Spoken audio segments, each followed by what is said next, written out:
I was traveling on the underground the other day when I overheard two ladies chatting while reading the paper. These Jews again, always in the front page, encumbering with their troubles the United Nations. Pests, that's what they are. It's true. We are pests. We've been breaking the balls of the universe for centuries. What can we do about it? It's part of our nature. Abraham with his one God, Moses with the tablets of the law, then Jesus with the other cheek always turned ready for the next slap, then Freud, Marx, and Einstein. They were all embarrassing, revolutionary, the enemies of order. Why? Because order, in whatever century, couldn't satisfy them. Because, strange isn't it, they were constantly excluded from any kind of order.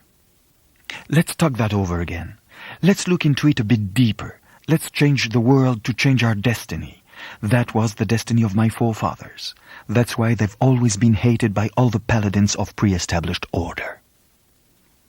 The conservative anti-Semite blames the Jews for bringing about the Bolshevik Revolution. That's true. There were lots of them. In 1917.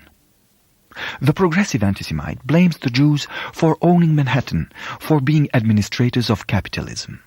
That's true too. There are a lot of Jewish capitalists. It's easy to explain why.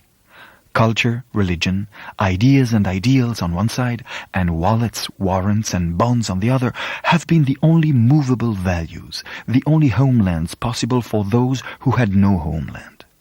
Now that there is a homeland, anti-Semitism rises from its ashes, or rather, from our ashes, and calls itself anti-Zionism. Early on, it was applied to individuals.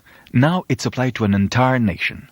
Israel is a ghetto. Jerusalem is Warsaw. The Germans attack no longer, the Arabs do. And if their crescent has sometimes been disguised as a sickle, that was to fool the left-wingers of the whole world a little better. I'm a progressive Jew, in the Shimon Peres style. And I don't give two hoots for the progressivism that wants to free all men at the expense of a minority. Because guess what? I belong to that minority. If the progressists want to count me as one of theirs, they can't dodge my problem. And my problem is that, after the mass deportation perpetrated by the Romans in the 1st century after Christ, we've been banished, crushed, hated, deprived, chased, and converted by force everywhere. Why? Because our religion, that is to say our culture, was dangerous. A few examples.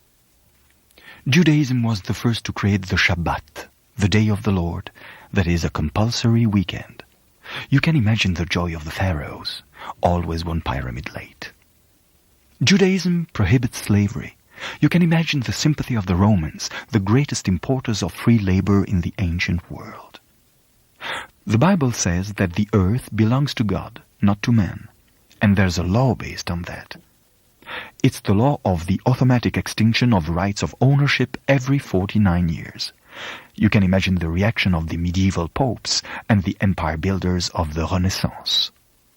The people mustn't know about all this. So they began to forbid the Bible reading, and the Bible was devalued and became the Old Testament. Then came the backbiting, walls of slander that became walls of stone, the ghettos. Then came the Index, the Inquisition, and later, only later, the Yellow Star. But Auschwitz is no more than an example of industrial genocide. There have been thousands of homemade genocides. It would take me 3 days to list all the pogroms carried out in Spain, Russia, Poland, and North Africa. And by dint of flight and migration, the Jew went everywhere. And here we are, labeled as nowhere people. In the midst of other peoples, we're like orphans, handed over to the foundling hospital. I don't want to be adopted anymore. I don't want my life to depend on the whims of my landlord anymore. I don't want to rent a citizenship anymore. I'm fed up to the teeth with knocking on the doors of history and waiting for them to say, "Come in." This time I do go in and I shout. I feel at home on earth, and on the earth I have my land. Why should the term promised land be valid for all peoples except the one that invented it? What is Zionism? A single, simple sentence. Next year in Jerusalem. No, that's no holiday club slogan. It's written in the Bible, the world's best-selling and worst-read book. And that prayer became a cry that's more than 2,000 years old. And the fathers of Christopher Columbus, of Kafka, of Proust, of Chagall, of Marx, of Einstein, and of Mr. Kissinger, too, had cried that cry at least once a year during the feast of the Passover. So, does Zionism mean racism? Do me a favor. Are New York, New York and I Love Paris racist battle hymns? Zionism is the name of a battle for freedom, and like any other democratic movement, it has its right and left wings. In the world, each has its Jews. The French have the Algerian workers, the Italians have immigrants, the Americans have blacks and Puerto Ricans, men have women, society has jailbirds, homosexuals, the handicapped and the aged. We are the Jews of everybody. So when people ask me, what about the Palestinians?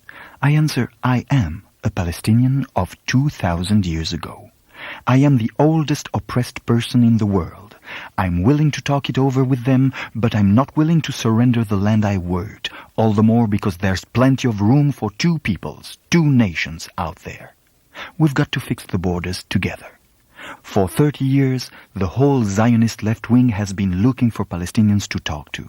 But the PLO, boosted by Arab capital and the European left, has closed itself around in an irredentism that's costing the life of an entire people. My brother people, yes, but a people that wants to forge its independence on my ashes.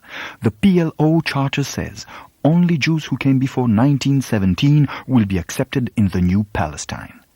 And the charter hasn't been changed yet. At this point, I've got to be in solidarity with all my people. When the Arabs acknowledge me, I'll fight our common oppressors with them. But for today, Descartes' famous phrase, I think, therefore I am, has no value whatever.